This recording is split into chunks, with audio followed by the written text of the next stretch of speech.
those who understand Roman numerals, and those who don't. Thank you, thank you. We're friends, man. He got that one right away. Okay, some people are like, I still don't get it. Others, okay, that's my dad joke for you today. Usually I do those in the few minutes of friendship. We tried to make it test. It hasn't been working online, and I've got my technician back there trying to make sure it is, and it's not working online even right now. So all the people online that were supposed to hear that joke. So either way, we'll do it. If it's still not working in a minute, just let me know, and we'll throw that out and get the Facebook one open and just do Facebook. So I'll let you tailor that. Favorite Bibles open Ecclesiastes. Ecclesiastes is written by the Solomon. Last week we talked about the Song of Solomon. In reality, the Songs of Solomon were probably his first writings that we have, most likely written in his early life. Then he probably wrote Proverbs when he was a little bit older. He talks about my son a lot and the reference of his children. So it had been a young man falling in love with his bride, and then a older man who is having kids. And by the time you get to Ecclesiastes, you get to the end of Solomon's life, and we're not 100% sure when it's written. Roughly, though, 935-ish BC. That gives you a bit of a time frame for it. You'll find several different wordings throughout here. And so before we go into it, I thought I'd give you a few of them. And part of these are on your flight plan you can pick up later on. But the word vanity is used over and over again. It's one of the key themes there. And the vanity in the Hebrew, habal, if I'm not saying it right, it means vapor or breath or midst. And you'll see this quite a bit through the book where it just talks about vanity. It means it's not that life has no meaning, but that life without God is fleeting and frustrating. And so it talks about it several different times. It's like pointless and just like doesn't have the depth that it needs. Under the sun is a reoccurring phrase. In fact, that phrase in here is 29 times, and it basically refers to the rise and fall of the earth from a merely human perspective. It's just like what you see. In the New Testament, God tells Jesus is talking to the woman at the well, and he says, we worship God in spirit and in truth. And so much of our lives is made up of physical contact and physical understanding. I was actually talking to somebody this past week, and I said, Jesus suffered a gruesome death on the cross, didn't he? I mean, that was just, we talked about it a little bit the week before the Resurrection Sunday, and Resurrection Sunday. What he endured was just unbelievable. In reality, I kind of believe no real human would be able to physically endure all of the things that he was doing, yet he was completely human, but he was also God. And the physical emptiness that he was given to, like the beating and the whipping and all of it, he was just tortured to no end, it seems like, for us to understand. Now, and I asked the person I was talking to, I said, did Jesus have to suffer that in order for us to be forgiven of our sins? Well, it's a kind of a trick question. I mean, the Bible does say without the shedding of blood is no remission, but the punishment for sin is not the cross. The punishment for sin is eternal separation from God. And he could have died and taken that punishment without quite so much of the gruesome experience that we see. And so I asked my friend, why then in the Bible, and why in the books, I was going to say the Gospels, why then does it give us all the details? Why did Jesus suffer so much? Why does Isaiah help predict the destruction that came to his body? And I really believe because you and I are so physically related to this world, that you and I look at the world and understand, and we don't understand this separation spiritually. We can't really grasp that. When Jesus took the cup that you deserved, when he talks about in the Garden of Eden, the Garden of Gethsemane, when all of that is poured on him, and Jesus took your punishment, well, we don't really grasp that. What do we grasp, though? Well, I've stepped on a nail before, and that it didn't feel very good. And so the physical realm is what we are so tied to that we often don't relate to the spiritual realm very well. And that's part of what he's saying here. He's saying, look, under the sun is a reference that it's a disconnected from eternal heavenly viewpoint. So that's mentioned over and over. And then another thought is the fear of God.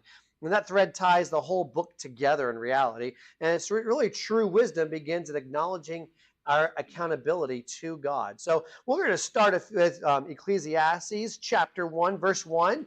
And by the way, for some of the visitors, our newer ones in here tonight, we're going through the entire book tonight. And if you've heard a Baptist pastor before, we will not be here till next week, although that's typically if you had that many verses to go through. But we're just doing a very overview tonight. We're going through one book of the Bible at a time, just kind of giving an overview. So verse 1 of chapter 1 says this: the words of the preacher, the son of David, king of Jerusalem. This is Solomon, and the preacher, he's just basically saying, I am proclaiming, I'm telling you what's going on here. He goes, vanity of vanities, saith the preacher, vanity of vanities, all is vanity.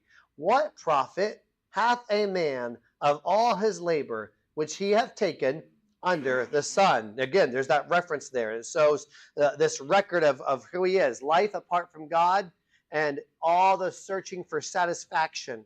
And it's going to go in here and say basically at the end of it, life is meaningless without the Son, but life is meaningless without the Son, Jesus Christ, but meaningful under the Son, Jesus Christ. And that's really a kind of our motto for us to understand tonight. So chapter 1 and 2, I've got this kind of listed as the futility of human pursuits. Do people pursue things all the time? Absolutely, right? We look at it. In fact, I was even talking to my brother earlier today, and I was talking about his job vocation, and I said, hey, if you get this certificate of, being able to do this type of electric work or this type of HVAC work, is that going to help pursue a better raise for you for your career? He goes, oh, yes, if I do this or this or this. My other brother, he's in the HVAC business, and he is working toward getting his journeyman license. That way, he'll also get paid more, and that's a pursuit. And there's nothing wrong with that. And I'm all for people continuing to elevate themselves. In fact, not elevate themselves in an arrogant way, but in the sense of trying to accomplish more and trying to do more.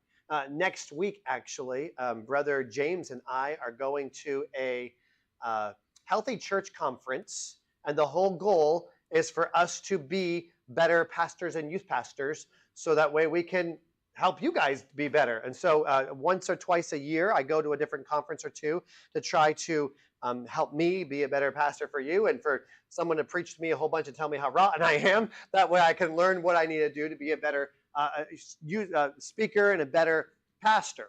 So in that, it's a pursuit, and we pursue all sorts of things.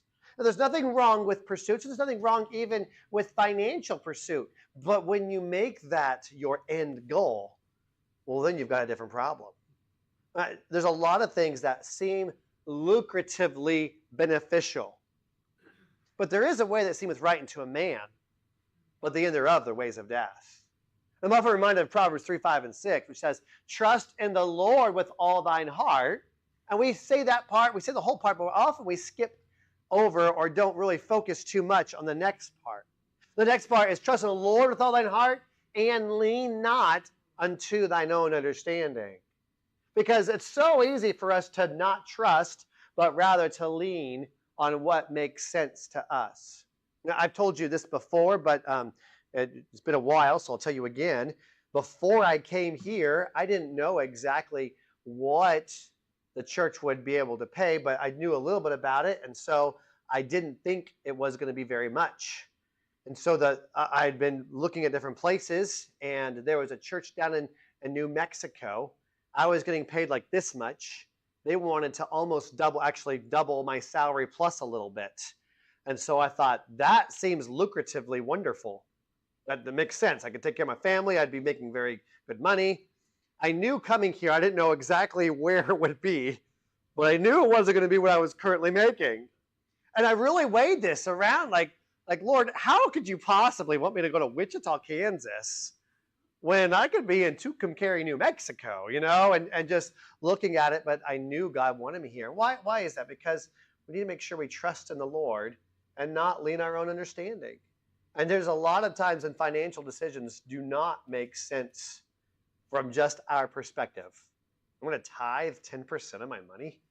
That doesn't make any sense. I'm going to give extra to missions. That doesn't make any sense. And what he goes through here is this pursuit that he finds, but the pursuit of the stuff of this world ends up empty. So jump down with me to start with verse 16. Knowledge without God leads to frustration. So verse 16. I commune with mine own heart, saying, Lo, I am come to great estate, and have gotten more wisdom than all they have before me in Jerusalem. Yea, my heart had great experience of wisdom and knowledge, and I gave my heart to know wisdom, and to know madness and folly. I perceive that this also is vexation of spirit.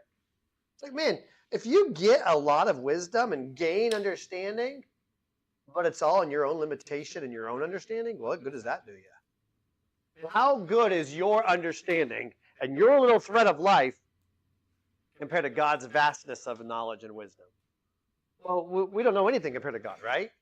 And so in our mind, he's like, I bet more than anybody has come before me, and the Bible does tell us that. Verse 18 says, for in much wisdom is much grief, and he that increaseth knowledge increaseth sorrow. And we could say there's a lot of reasons for that, and understanding sometimes does bring sorrow for things. For a lot of reasons, but for the next section, jump down to chapter 2, verse 1 through 3, it says this, and I said in my heart, go to now, I will prove thee with myrrh. Therefore enjoy pleasure, and behold, this also is vanity.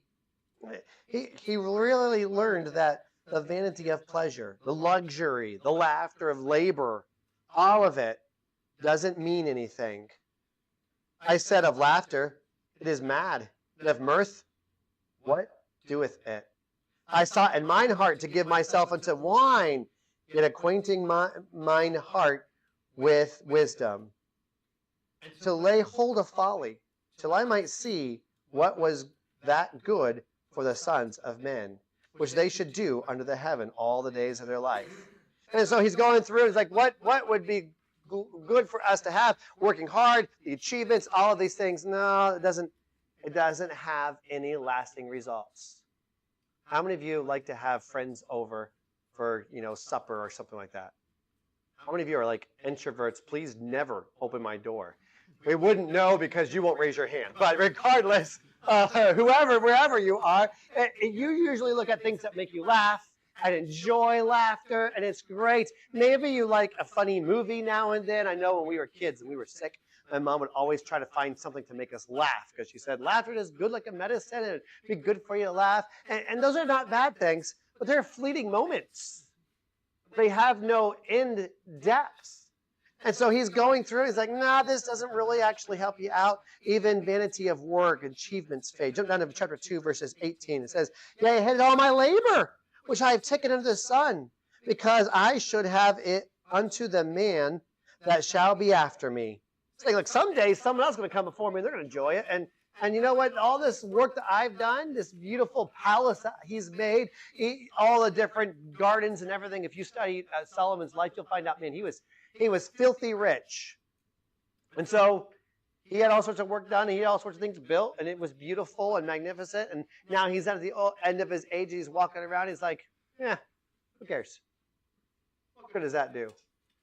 Can you imagine spending your entire life or some sort of beautiful palace? You get to the end of your life and you've got your mansion, and then you walk through it. Well, what good does that do you? Reminded of a joke. I don't usually tell jokes that refer to with heaven in it. This is the one exception I make because it's got a truth point to it. So it's less of a joke, but earning. And he saves all of his wealth into this special precious gold. And he says, when I die, bury me with it because I want to take it to heaven. This is not theologically sound, okay? Nothing from this earth that you do as far as physical things like that do you get to take to heaven. So now he's trying to get into heaven. He walks up to heaven, and the angel's at the gate, and the angel says, can't come in here with anything from the earth. And he goes, you don't understand. This is all my life's work. Everything I toiled for is in this bag. The angel said, you can't bring anything to heaven with you. Because, but you don't understand, sir. I gave all of my life to this accomplishment, and it means everything to me. So the angel says, okay, well, let Open your bag. Again, this is not theologically sound. Some of you are like, where's this in the Bible? It's not, okay? All right. So the guy opens up the bag. The angel looks inside, and inside is these bricks of gold. And the angel says, well, I guess you can bring that in here, but I don't know what you'd want with dirty pavement. Because in heaven, you've got streets of pure gold. What's the point of the slightly humorous joke?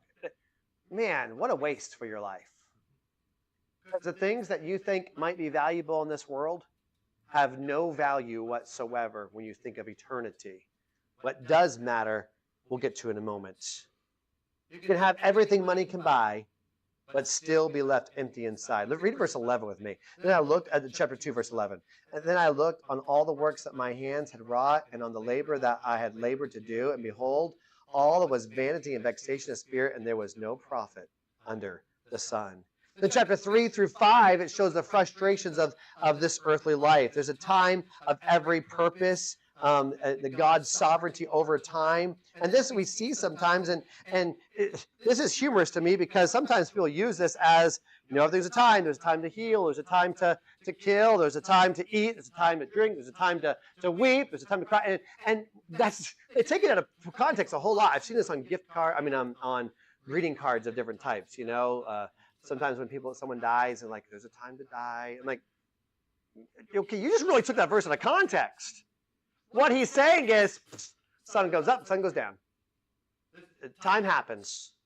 Things go on in life, and time is there, and God's purpose for everything is there. You can see God's sovereignty in it. And it says for verse 10, I have seen all the travail which God hath given to the sons of men to be exercised in it. Because this day after day, it's the same routine of everything that goes on. It's this constant thought that I'm going to wake up tomorrow, I'm going to be empty inside. Ultimately, because towards the end of Solomon's life, he had tried everything. We know this already from reading before in the lessons, but he had 700 wives. He had 300 concubines. The man was full of every pleasure you could possibly imagine. The man was wealthier than any person in this world today. He's just beyond understanding of this wealth that he had. The man was just so, had everything to offer in life, and he's walking around like, I hate it all. It reminds me, and I've seen this happen more often, and it's in the Bible in different places, where a guy really wants a girl, and so he pursues her, but he's not after her in the sense of a good relationship. He's after her because he wants her physical body. Am I saying enough without being too crude today? Okay.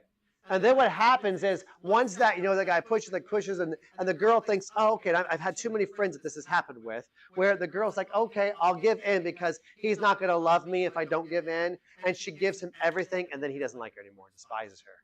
And he's used her, and he's done with her. And we see it in the story of Tamar, and it's through the Bible in different areas. I can't imagine if that's the same thing that's taken place in Solomon's life. I mean, he's got it all. And he walks around and is like, yeah, who cares? I don't like it anymore. I despise it. I hate it. You see that there's this injustice and oppression. Human courts don't always get everything right. He sees things. Go to verse 16 of chapter 3. It says, and moreover I saw under the sun the place of judgment, that wickedness was there. And the place of righteousness, that iniquity was there. There's just corruptness around. Life just keeps going on. Chapter 4, verse 1, so I returned, and I considered all the oppressions that are done under the sun. And behold, the tears of such as were oppressed. And they had no comforter, and on the side of their oppressors there was power, but they had no comforter. Wherefore I praise the dead, which are already dead, more than the living, which are yet alive. Saying, man, those people are so sad and brokenhearted, so I'm just thankful for the ones that are dead. Can you imagine how pessimistic this viewpoint is?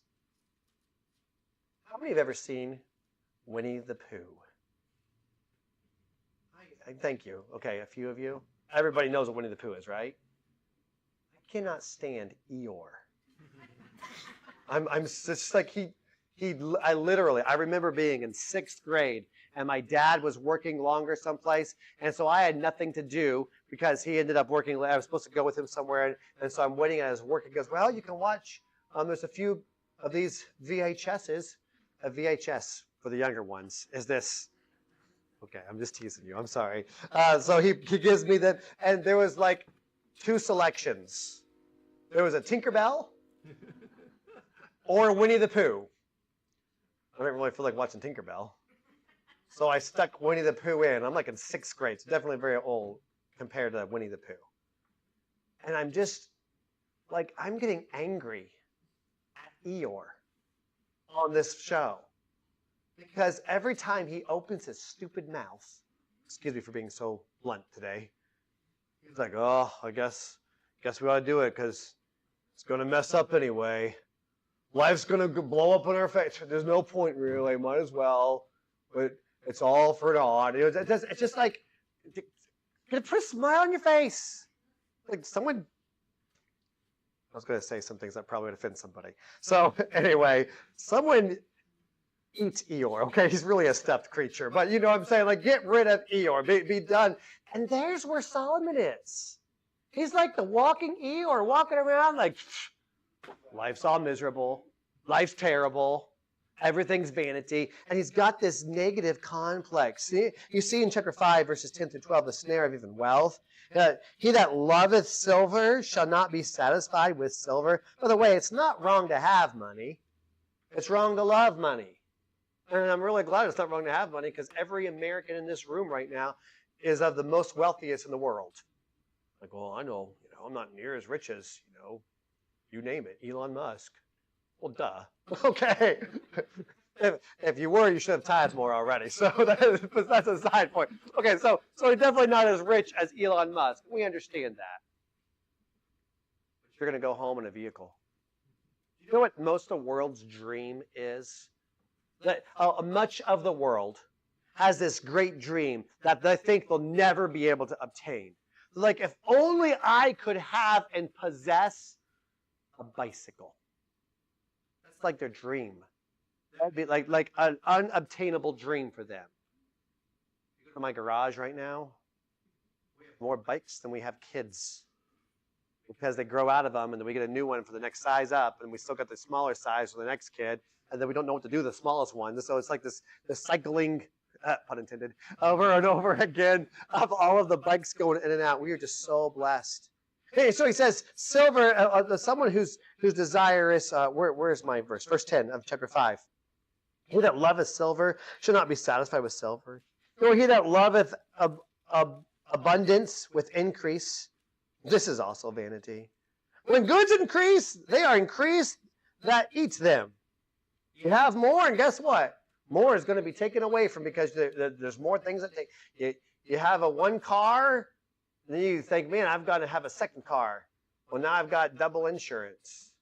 And now I've got 2 cars to kind of upkeep, and I don't have 1 oil change, I've got 2.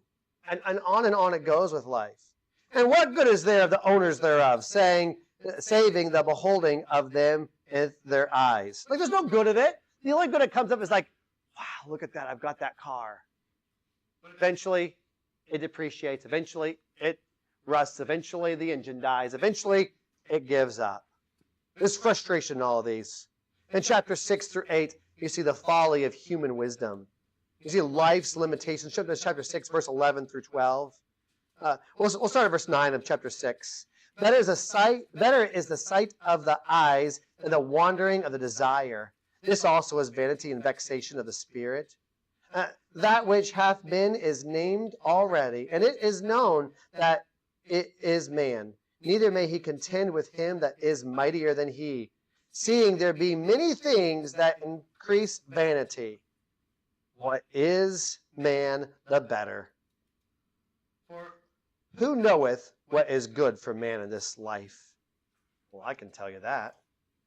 That's what he's saying. Like, man, who knows what's best for man? For all the days of his vain life, which he spendeth as a shadow? For who can tell a man what shall be after him under the sun? Like, what's going to happen next? Who can tell? Your life's short. In reality, let's just picture 100 years from now.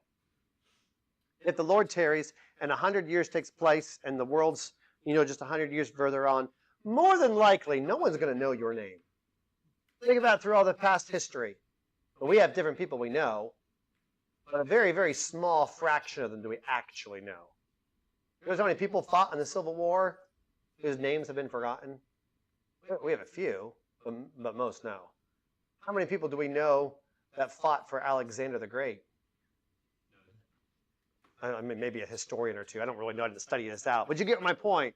Most of us washed off the face of history, and what was our life worth? What was the point? That's kind of what he's getting at. Who can really tell? Well, I'm telling you this, life's limitations, even wisdom can explain all the mysteries of this.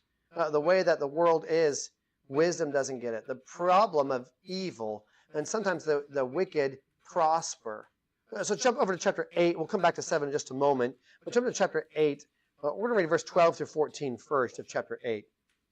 Though a sinner do evil 100 times, and his days be prolonged, yet surely I know that it shall be well with them that fear God, which fear before him.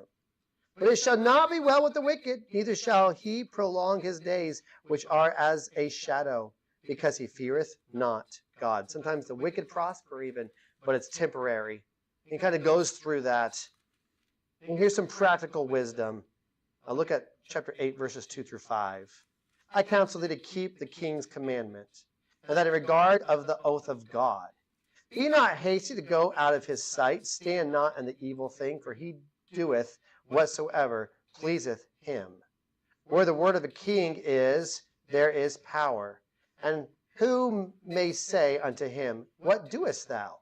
No one has the right to look at God and say he can do anything differently. Verse 5 says, whoso keepeth the commandment shall feel no evil thing, and a wise man's heart discerneth both time and judgment. And so wisdom without worship is actually just worldly, messed up emptiness. So he's turning toward the end goal here as we're getting toward the second half of the book.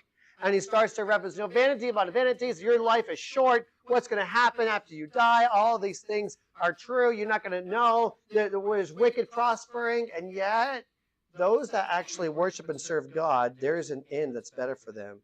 Chapter 7, verse 23. Verse 7:23. For oftentimes also thine own heart knoweth that thou thyself likest hast cursed others. All this have I proven by wisdom. I said, I will be wise. But it was far from me. That which is far off and exceeding deep, who can find it? I applied mine heart to know and to search and to seek out wisdom and the reason of things, and to know the wickedness of folly, even of foolishness and madness. And I find more bitter than death the woman whose heart is snares and nets, and her hands as bands, who pleaseth God. Whoso pleaseth God shall escape from her, but the sinner shall be taken by her.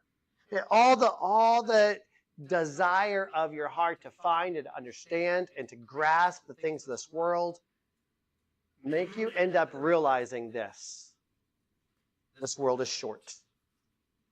This world, no matter how you slice your life, it is short. And that's what kind of springboards then into chapter 9. Because so far he's gotten basically, without worship, everything is just worldly. Wisdom without worship is just worldly. So chapter 9, he gets into the fragility of life. Life is very fragile and very short. Verses 2 through 3 through 9, all things come alike to all. There is one event to the righteous, and to the wicked, and to the good, and to the clean, and to the unclean, and to him that sacrificeth, and to him that sacrificeth not. As is the good, so is the sinner. And he that sweareth, as he that feareth an oath. This is an evil among all things that are done under the sun, that there is one event unto all. Yea, also the heart of the sons of men is full of evil, and madness in their heart while they live, and after they go to the dead. What's the one thing? Death. Die one day. Some sooner than you think. Some longer than you wish. But regardless of how it goes, one day an appointed man wants to die. But whether you keep your promises or don't, whether you're a wicked man or not, whether you love righteousness or not, death is going to come. It's one of the certainties of life.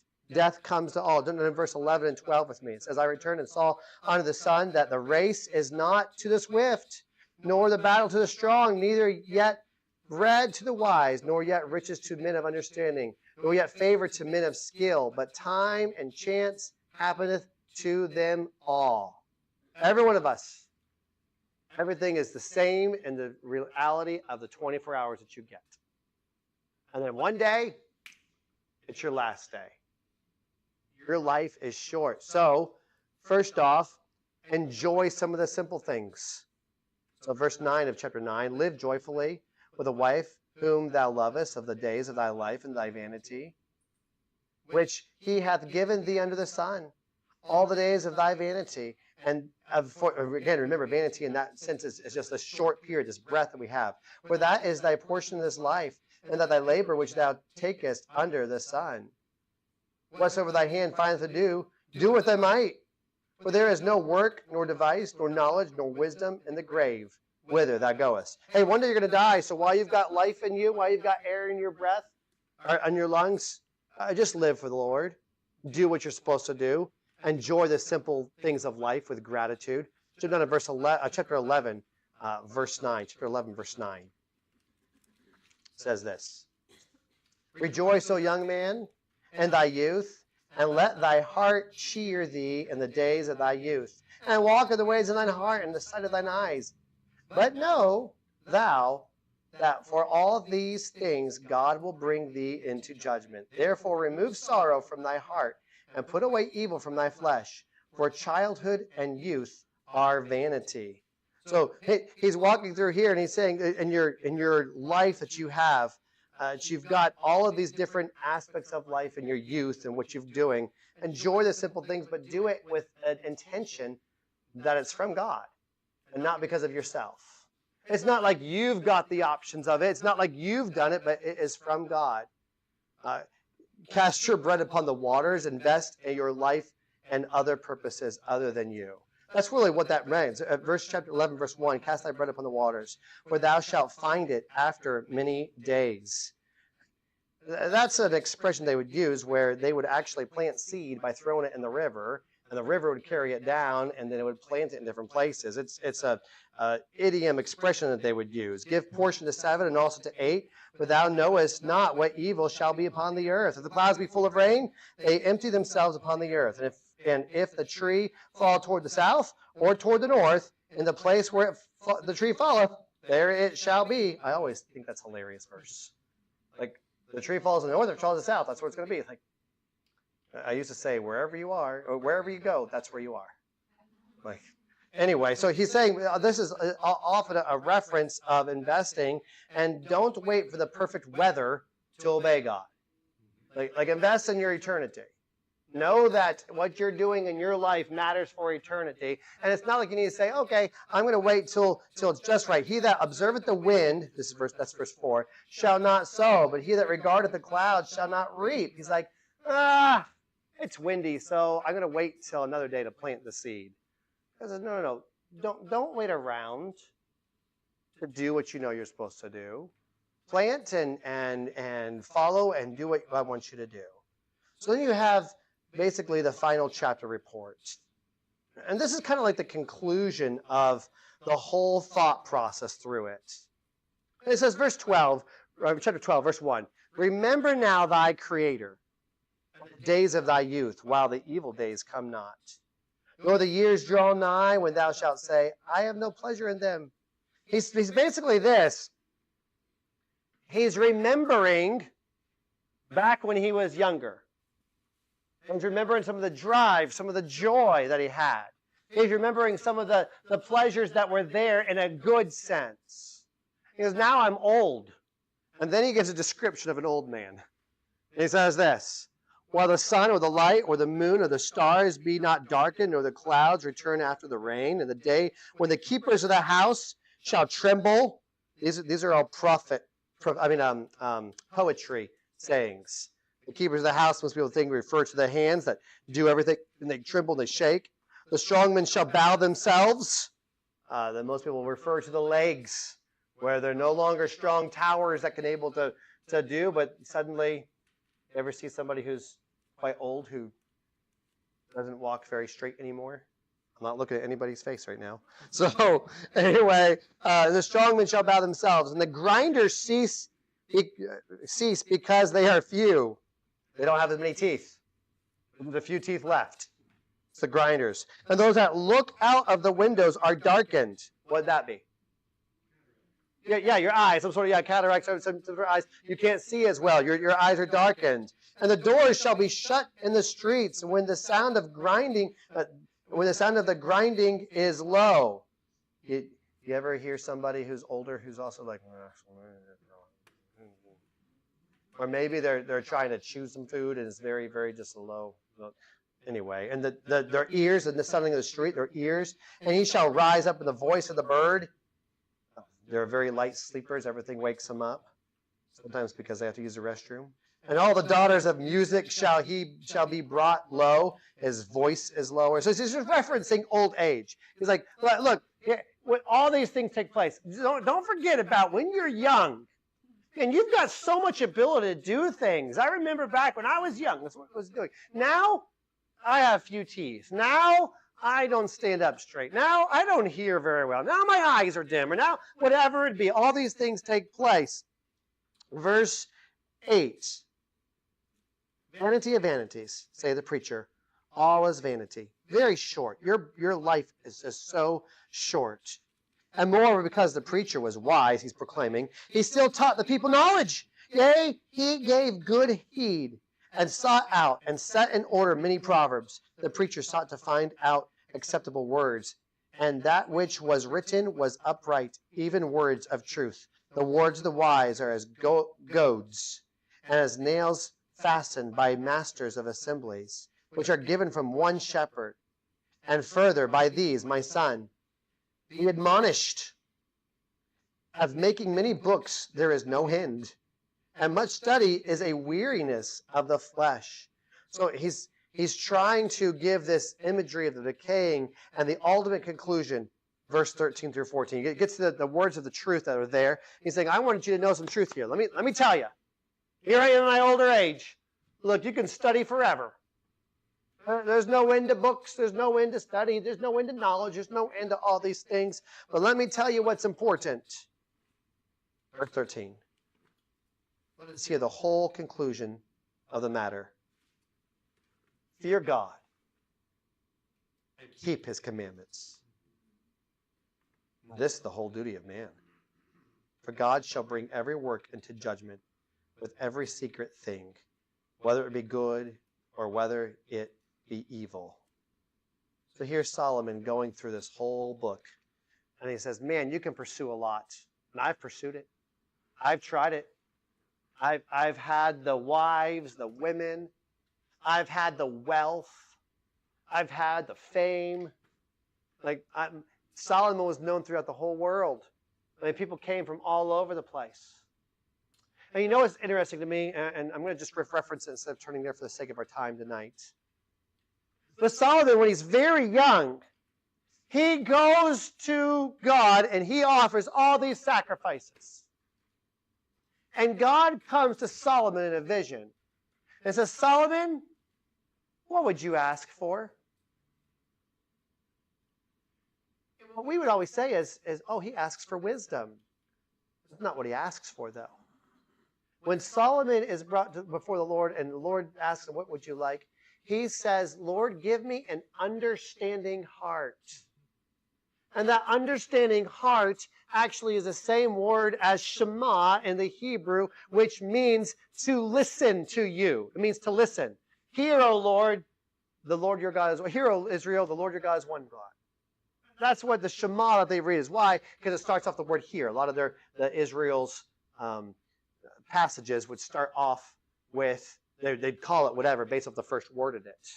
And so here he is. He says, give me a Shema to hear, to understand you, God.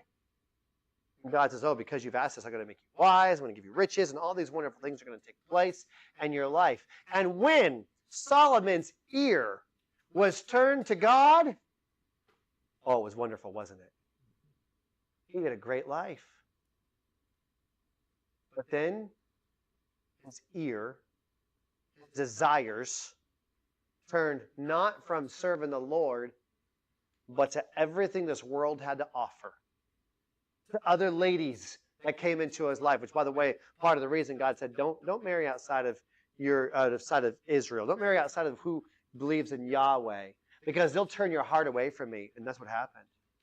In the end of Solomon's life, he set up idols to false deities so they could sacrifice live babies right inside the Jerusalem area. Think about this, and you think, what in the world? How did he go from, I want to have an understanding heart to you, Lord, to vanity of vanities? Let me tell you, young sons and everybody out there, get back to the youth and remember your Creator. This right here was wonderful. Oh, but down here, it just chews you up and spits you out. That's what Satan wants to do. That's what sin does to us. No, sin leaves us depleted. Sin just eats us up. Sin rottens your own bones and your perspective. And you want somebody with a bad disposition that's a Christian, almost always has something dealing with inside their heart. But they're not over here, Lord, help me have an understanding heart. They're like, my life is so miserable. It's all terrible. I've lost this. I don't have this. These people have done this to me. You have a pessimistic attitude. And as far as I know, it always relates back to looking at yourself as opposed to looking up God. And here's Solomon, and he's saying, man, remember your Creator, who He is and what He's done.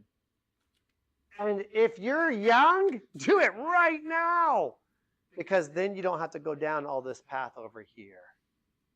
You don't get spent and used. Fear the Lord. Keep His commandments. So here's a few applications. For the seeker, stop chasing the wind. That's in chapter 1, verse 14 and 2:11. But rather, find rest in the Son, Jesus. There's peace in Christ. There's comfort and hope. Jesus said, come unto me, all ye that are weary and heavy laden. I'll give you rest. For the believer, live joyfully. Serve faithfully. Trust God's timing. You know, Solomon was saying, sun comes up, sun comes down, death happens, life happens, and all of this takes place. And part of that is a very pessimistic look. But the flip side of that is, look, it's not in your timing that things take place. It's God's. Yeah, all these things do happen. But don't you want to rush God's timing sometimes? Most of the time? Or delay it. You know, sometimes we're like, God, no. And sometimes we're like, oh, please hurry now. And sometimes God's like, not yet, not yet. So God's like, go ahead, start doing it. And often, we are not with God's timing. We got to live joyfully. For the leaders, model contentment and eternity-minded living before others. 1 Timothy chapter 4. Turn there if you want to, you can. If you don't want to, I'll read it for you. 1 Timothy chapter 4. I decided not to do this earlier today, and now I am. So there's where we are today. 1 Timothy. 1 Timothy chapter 4. By the way, for those of you who were here last week, I actually did say the right reference. I turned to the wrong page. But if you don't know what I'm talking about, it's okay. All right, 1 Timothy chapter 4, verse 12.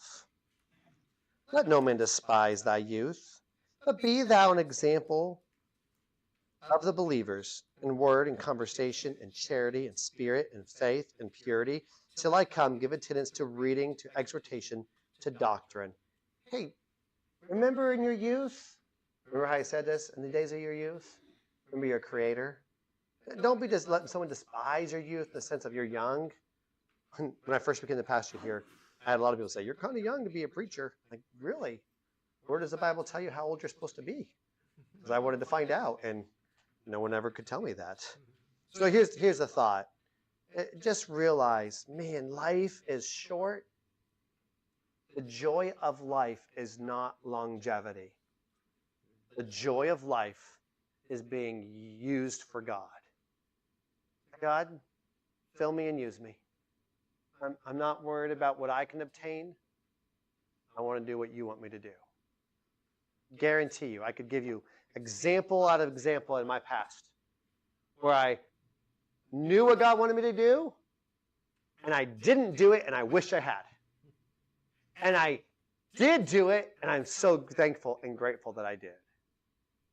Very briefly, when I was graduating college, I had someone offer me an extremely lucrative job. I debated it. I really did for a long time. I thought, Lord, I could work this secular job for I'm about to graduate Bible college, but it didn't work out wanted me. I could work this secular job for 5 years, and in my limited understanding, I could be a millionaire within 5 to 7 years. Then, God, then I'll serve you. That's what my thought was. God, I'll be able to give more to missions. That's leaning on your understanding. And I wrestled and wrestled and wrestled with this. Today, in case you were wondering, I'm not a millionaire. But honestly, do you think I would trade all the money in the world for my wife? Not even remotely. I wouldn't trade all the money in the world for you guys. I love you. I love this church. I love Wichita, Kansas, ironically, which is hard enough to think about. I'm telling you, there's so much more joy in serving the Lord than anything will ever give you. Say, Lord, I let go of all my own desires, of all my own aspirations. And I just say, God, you're worthy of it. I want to follow you. With their heads bowed, their eyes closed, I'm going to pray and talk to the Lord. Maybe you're seeking something in your life. Maybe it's not wrong what you're seeking, but maybe you've never said, Lord, I want to seek you first and foremost.